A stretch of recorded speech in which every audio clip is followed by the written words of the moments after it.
স্বাগত জানাচ্ছি যমুনা টেলিভিশনের নিয়মিত আয়োজন প্রবাসে বাংলাদেশে বিশ্বের বিভিন্ন প্রান্তে থাকা প্রবাসীদের খবরাখবর নিয়ে আপনাদের সাথে আছি দেবাশিস রঞ্জন সরকার। আবারও অবৈধ অভিবাসনের অভিযোগে মালয়েশিয়ায় আটক হলো শতাধিক অভিবাসী, যাদের মধ্যে রয়েছে বেশ কয়েকজন বাংলাদেশিও। 3 দিন ধরেই অভিযান চালিয়ে দেশটির জোহর রাজ্য থেকে আটক করা হয় তাদের। অনুপ্রবেশ সময়ের অতিরিক্ত অবস্থান, সামাজিক ভিজিটের অপব্যবহার সহ অভিবাসন আইনের বিভিন্ন ধারা লঙ্ঘনের অভিযোগে আটক করা হয় তাদের। বাংলাদেশি ছাড়াও আটককৃতদের মধ্যে রয়েছে Indonesia, Philippine, Pakistan, Myanmar, Cambodia, Bharat ও নেপালের নাগরিক। অবৈধ অভিবাসীদের আশ্রয় দেয়ায় অভিযোগে আটক হয়েছেন স্থানীয় এক বাসিন্দাও। চীনে অনুষ্ঠিত হলো ইন্টারন্যাশনাল ইয়ুথ ফ্রেন্ডশিপ ক্যাম্প। চীনের স্বায়ত্তশাসিত নিংশিয়া অঞ্চলে বিদেশ বিষয়ক কার্যালয়ে করা হয় 5 দিনের এই আয়োজনে অংশ নেয় বাংলাদেশ, শ্রীলঙ্কা, দক্ষিণ কোরিয়া, মঙ্গোলিয়া, জিম্বাবুয়ে সহ 12টি দেশের 34 তরুণ। অংশ নেয় স্বাগতিক চীনেরও 13 প্রতিনিধি। চীনা সংস্কৃতির বিকাশ, পরিবেশগত সুরক্ষা, প্রযুক্তির মান উন্নয়ন সহ বিভিন্ন ইস্যুতে মনোযোগ দেওয়া হয় আয়োজনটিতে। 26 জুলাই শুরু হওয়া ক্যাম্পটি শেষ হয় 31 জুলাই। এতে উপস্থিত ছিলেন নিংশিয়ার পররাষ্ট্র বিষয়ক মহাপরিচালক বাই ইউজেন সহ অন্যান্যরা। মৃত্যুর 11 দিন পর দেশে ফিরল মালয়েশিয়া প্রবাসীর মরদেহ। গেল 20 জুলাই দেশটির আল বারকা ওকদা এলাকায় সড়ক দুর্ঘটনায় মৃত্যু হয় তার। চট্টগ্রামের রাউজানের গহিরার বাসিন্দা তিনি। অর্থনৈতিক ও কাগজপত্রজনিত জটিলতার কারণে তার মরদেহ দেশে পাঠাতে এতদিন সময় লেগে যায়। বৃহস্পতিবার রাজধানী মাস্কাটে নিহতের জানাজার পর এসব তথ্য জানায় ওমান চট্টগ্রাম সমিতির ভারপ্রাপ্ত সভাপতি সৈয়দ জাহাঙ্গীর আলম। এ সময় বিদেশের মাটিতে মৃত্যু হলে সরকারি খরচে মরদেহ দেশে ফেরত নেয়ার দাবি জানান তিনি। বলেন, অনেক প্রবাসী খুব বেশি আয় করেন না, যৎসামান্য যা আয় হয় হাত খরচ রেখে তার পুরোটাই পাঠিয়ে দেন দেশে। ফলে মৃত্যু হলে তার মরদেহ দেশে পাঠাতে গেলে তৈরি হয় জটিলতা। এমন মানবিক একটি সমস্যার সমাধানে যথাযথ পদক্ষেপ নিতে সরকারের প্রতি আহ্বান জানান তিনি। এছাড়া সমস্যাটি সমাধানে দূতাবাসের সাথে যোগাযোগ করা হচ্ছে বলেও জানান সভাপতি সিআইপি ইয়াসিন চৌধুরী। ডেড বডিটা নিয়ে বিগত 1 সপ্তাহ ধরে খুবই পরিশ্রম করেছি, কারণ ওনার কাছে কি ছিল না, ওমানের বৈধ কোনো আইডি ছিল না। প্রবাসীদের মরদেহ যাতে আমরা চাঁদা উঠিয়ে পাঠাতে না হয়, যে আমরা সরকারি খরচে যাতে এই মরদেহগুলো পাঠানোর জন্য আমি আবারও আবেদন জানাচ্ছি। প্রথমবারের মতো ঢাকা টু জেদ্দা সরাসরি ফ্লাইট চালু করল বেসরকারি বিমান সংস্থা ইউএস বাংলা। বিকেলে রাজধানীর একটি হোটেলে এর উদ্বোধন করেন বেসামরিক বিমান পরিবহন ও পর্যটন মন্ত্রী অবসরপ্রাপ্ত lieutenant colonel Mohammad Faruk Khan. US Bangla কর্তৃপক্ষ জানায়, সপ্তাহে প্রতিদিন 436 আসনের এয়ারবাস দিয়েই সরাসরি ঢাকা থেকে জেদ্দায় ফ্লাইট পরিচালনা করা হবে। ঢাকা থেকে জেদ্দার ওয়ান ওয়ে ভাড়া 53,189 টাকা আর রিটার্ন ভাড়া 90,718 টাকা। এছাড়া জেদ্দা থেকে ঢাকার ন্যূনতম ওয়ান ওয়ে ভাড়া 793 সৌদি রিয়াল এবং রিটার্ন ভাড়া 1,486 সৌদি রিয়াল। ঢাকা থেকে জেদ্দা 30 কেজি ও জেদ্দা থেকে ঢাকায় 50 কেজি পর্যন্ত বিনা খরচে লাগেজ বহন করা যাবে। অনুষ্ঠানে ইউএস বাংলা এয়ারলাইন্সের ব্যবস্থাপনা পরিচালক মোহাম্মদ আবদুল্লাহ আল মামুন সহ উপস্থিত ছিলেন প্রতিষ্ঠানের ঊর্ধ্বতন কর্মকর্তারা। হজের সময় ভাড়া কমাবার ব্যাপারে যে বলেছে, আমি ব্যাপারে মাননীয় মন্ত্রীর সঙ্গে আলোচনা করব। সকলকে নিয়ে বসে আমাদের we have to find out the right way so that the industry can move forward, এবং অ্যাট দ্য সেম টাইম আমাদের যাত্রীরা, দেশের মানুষ যাতে সঠিক ভালো সুন্দর সেবা পায়। বিদেশি মুদ্রার ভুল ও বিলম্ব রিপোর্টিংয়ের বিপাকে পড়েছে কেন্দ্রীয় ব্যাংক। এর ফলে ব্যাংকের ব্যালান্স অফ পেমেন্টের হিসেবে সমস্যা হচ্ছে। এই পরিস্থিতিতে বিদেশি মুদ্রা লেনদেনের 8 কর্মঘণ্টার মধ্যে ড্যাশবোর্ডে তথ্য প্রদানের নির্দেশনা দেওয়া হয়েছে। বুধবার এই সংক্রান্ত প্রজ্ঞাপন জারি করেছে বাংলাদেশ ব্যাংক। বলা হয়েছে, ড্যাশবোর্ডের বিভিন্ন মডিউলের নির্ধারিত টেমপ্লেট সঠিক ও পূর্ণাঙ্গ তথ্য প্রদান করতে হবে।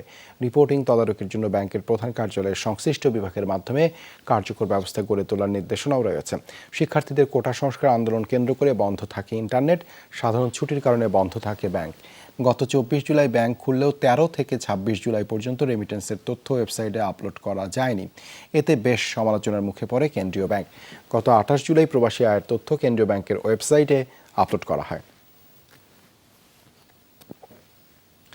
ইন্টারনেট বন্ধ থাকায় আইসিটি খাতের ভাবমূর্তি বিদেশে প্রশ্নবিদ্ধ হয়েছে। দুপুরে সচিবালয়ে প্রযুক্তি খাতের প্রতিনিধিদের সাথে সভা শেষে এমন মন্তব্য করেছেন আইসিটি প্রতিমন্ত্রী জুনায়েদ আহমেদ পলক। বলেন, গ্রাহক পর্যায়ে ইন্টারনেটের দাম কমিয়ে আনার চেষ্টা চলছে। জানান, ভবিষ্যতে যে কোনো পরিস্থিতিতে পুরো ইন্টারনেট বন্ধ না হয় সেজন্য কাজ করা হবে। বলেন, ব্যবসায়ীদের জন্য ইন্টারনেট সেবা সর্বদা চালু থাকবে। ষড়যন্ত্রকারীদের গুজবে কান না দেওয়ার আহ্বান জানিয়েছেন প্রতিমন্ত্রী। জানান, মোবাইল গ্রাহকদের 5 জিবি ডেটা ফ্রি দিতে মোবাইল অপারেটরদের নির্দেশ দেওয়া হয়েছে, যা না পেলে অভিযোগ করার পরামর্শ দিয়েছেন প্রতিমন্ত্রী।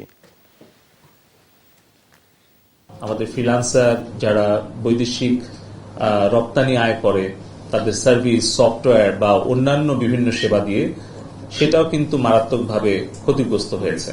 সরকারের নীতিগত সহায়তা কতটুকু করতে পারি, কতটুকু আমরা আর্থিকভাবে তাদেরকে সহায়তা করতে পারি, কতটুকু আমাদের করার সক্ষমতা রয়েছে খুব দ্রুত সময়ের মধ্যে, সেগুলো আমরা ভেবেছি। কয়েকদিনের সহিংসতায় উলটপালট সবকিছু ব্যাহত স্বাভাবিক কর্মকাণ্ড, বাধাগ্রস্ত উৎপাদন, দেশি বিদেশি বিনিয়োগেও দেখা দিয়েছে অনিশ্চয়তা। অস্থিরতার খবর বিশ্ব পরিমণ্ডলে ছড়িয়ে পড়ায় বেড়েছে বিনিয়োগকারীদের মাঝে অস্বস্তি। বলা হচ্ছে অর্থনৈতিক কর্মকাণ্ড পরিচালনার জন্য দরকার স্থিতিশীলতা। ব্যক্তি খাতের বিনিয়োগ বৃদ্ধির অন্যতম শর্তই হল উন্নত পরিবেশ। চলছে কর্মযজ্ঞ, বছর জুড়েই চোখে পড়ে এমন ব্যস্ততা, অর্থাৎ ব্যক্তি খাতের বিনিয়োগ নিশ্চিত করছে কর্মসংস্থান। বিনিয়োগ বাড়াতে উন্নত পরিবেশ নিশ্চিত করছে সরকার, বাড়ানো হচ্ছে অবকাঠামোগত সুবিধাও। কিন্তু তারপরও আগের বছরের তুলনায় 2023 সালে কমে যায় বিদেশি বিনিয়োগ। জাতিসংঘের বাণিজ্য ও বিনিয়োগ উন্নয়ন সংস্থা আংটাডের 2024 সালের বিশ্ব বিনিয়োগ প্রতিবেদন রিপোর্টে এমন তথ্য উঠে এসেছে। এমন অবস্থায় বিনিয়োগের ক্ষেত্রে নতুন শঙ্কার নাম সংকটকালীন অবস্থা। কয়েকদিনের সহিংসতা এবং কারফিউ দেবার মতো ঘটনা বিশ্বমহলে তৈরি করেছে দুর্ভাবনা। দেশি বিদেশি বিনিয়োগকারীদের কপালে ফেলেছে দুশ্চিন্তার ভাঁজ।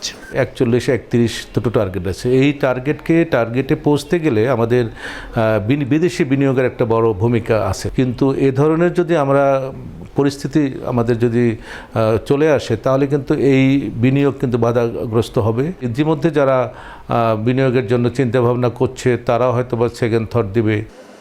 বিডার এক প্রতিবেদনে দেখা যায় চলতি অর্থ বছরের এপ্রিল থেকে জুন প্রান্তিকে নিবন্ধিত প্রতিষ্ঠানগুলো 77,000 কোটি টাকার বেশি বিনিয়োগ প্রস্তাব দিয়েছে, যা আগের বছরের একই সময়ের চেয়ে বেশি। কিন্তু অনিশ্চয়তা বাড়লে কমে যাবে অর্থলগ্নি।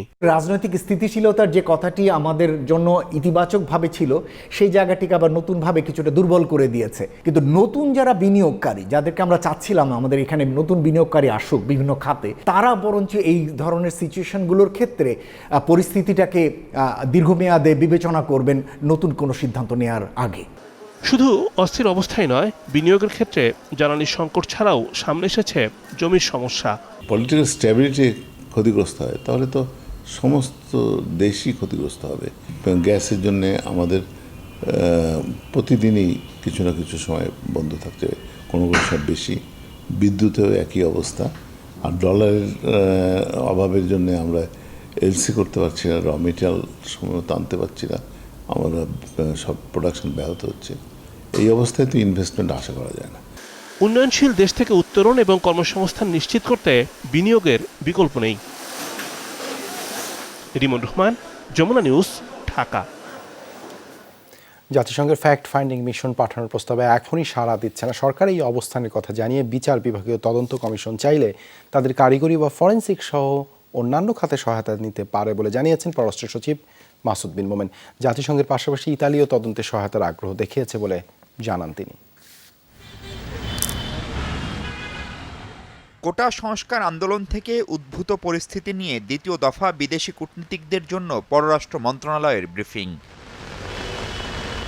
তবে এ দফায় জাতিসংঘের আবাসিক সমন্বয়কারী ছাড়া মাত্র 22টি দেশের মিশন প্রধান আমন্ত্রিত। এর মধ্যে ছিলেন সম্প্রতি পরিস্থিতি নিয়ে উদ্বেগ জানানো যুক্তরাষ্ট্র, যুক্তরাজ্য, কানাডা সহ 14টি দেশের দূতাবাস প্রধান। এছাড়াও চীন, ভারত, সৌদি আরব, তুরস্ক সহ কয়েকটি দেশ ছিলেন আজকের ব্রিফিংয়ে। লোডস অফ ইনফরমেশন, ডেটা ওদের কাছে আছে। আমরা বলেছি যে আমরা প্রতিটি জিনিস নিয়ে কথা বলতে প্রস্তুত। তাদের সামনে সরকারের অবস্থান তুলে ধরেন পররাষ্ট্র সচিব। পরে তিনি জানান, পশ্চিমা 14 দেশের উদ্বেগের লিখিত জবাব দিয়েছে পররাষ্ট্র মন্ত্রণালয়। যে সমস্ত কনসার্ন ছিল এবং এই যে বেশ কয়েকটি দেশের রাষ্ট্রদূতরা যে চিঠি লিখেছিলেন মাননীয় পররাষ্ট্রমন্ত্রীকে, সেই চিঠি কিন্তু আমরা লিখিত জবাবও দিয়েছি এবং সেই জবাবে কিন্তু উই হ্যাভ অ্যাড্রেসড তাদের যেই সমস্ত ইস্যুগুলো আছে। সম্প্রতি মৃত্যুসহ সহিংসতার ঘটনায় ফ্যাক্ট ফাইন্ডিং মিশন পাঠানোর কথা বলেছে জাতিসংঘ। এ নিয়ে সরকারের অবস্থান জানতে চান সাংবাদিকরা। জাতিসংঘের থেকে তারা বলেছে, কিন্তু কোনো স্পেসিফিক কিছু না, এটা তো একটা ঢালাও একটা প্রস্তাব। সুতরাং আমরা তাদের সাথে আলাপ আলোচনা করব, আমাদের যে কমিটি আছে সেটার কাজটা করতে দেওয়া হোক। সুতরাং তারপরে সেটার যদি কোনো থাকে তখন আমরা বাট এই মুহূর্তে আমরা আরেকটা সেপারেট বা একটা প্যারালাল কিছু আমরা করতে চাই না। পুলিশ, র্যাব সহ আইনশৃঙ্খলা বাহিনীর গুলি নিয়ে নানা প্রশ্ন ছিল কূটনীতিকদের। এসব ঘটনার ব্যাখ্যা দিয়ে সরকার বলছে, গত কয়েকদিন সহনশীলতার পরিচয় দিয়েছে আইনশৃঙ্খলা বাহিনী। আইনশৃঙ্খলা রক্ষাকারী বাহিনী বা যারা এখন মাঠে আছেন তারা যথেষ্ট সহিষ্ণুতা দেখাচ্ছেন বা তারা আইনের মধ্যে থেকেই তাদেরকে বোঝাতে চেষ্টা করছেন। কোনো ক্ষেত্রে সক্ষম হয়েছেন, কোনো ক্ষেত্রে হয়তো সফল হননি। তবে সরকারের এসব ব্যাখ্যায় বিদেশিরা কতটা আশ্বস্ত হলেন তার সুনির্দিষ্ট জবাব পাওয়া যায়নি। মাহফুজ মিশু, যমুনা নিউজ, ঢাকা। ওমানের আল বাতিনা ও সোহার এলাকায় বাংলাদেশ সোশ্যাল ক্লাব ওমানের ৩য় শাখা চালু করতে নতুন আহ্বায়ক কমিটি গঠন করা হয়েছে। এই উপলক্ষে ক্লাবের কার্যালয়ে আহ্বায়ক কমিটির অনুমোদনপত্র আহ্বায়ক কমিটির হাতে তুলে দেওয়া হয়। এ সময় সেখানে উপস্থিত ছিলেন সোশ্যাল ক্লাবের চেয়ারম্যান, ভাইস চেয়ারম্যান ও সাধারণ সম্পাদক সহ কমিটির সকল কর্মকর্তা। ওমান আল বাতিনা সোহারে আহ্বায়ক কমিটির প্রধান নিযুক্ত করা হয়েছে মোহাম্মদ নাজিম উদ্দিনকে। কমিটির অন্যান্যদের মধ্যে ছিলেন মোহাম্মদ জাহেদ হোসেন, মোহাম্মদ এরশাদ। কমিটির সদস্য সচিব করা হয় মোহাম্মদ রবিউলকে। দিল্লিতে টানা বৃষ্টি ও আকস্মিক বন্যায় মারা গেছে কমপক্ষে 9 জন। বুধবার অতিরিক্ত বৃষ্টির কারণে আবহাওয়া অধিদপ্তর রাজ্যটিতে রেড অ্যালার্ট জারি করেছে। বন্ধ করে দেওয়া হয়েছে শিক্ষা প্রতিষ্ঠান। রাজ্যটির গাজীপুর অঞ্চলে ডুবে গেছে 22 বছর বয়সী একজন নারী ও তার শিশু সন্তান। ব্যাপক যানজটে বিভিন্ন মহাসড়কে আটকা পড়েছে শত শত মানুষ। প্রবল বর্ষণ ও বন্যায় স্থবির হয়ে গেছে মানুষের প্রতিদিনের জীবনযাত্রা।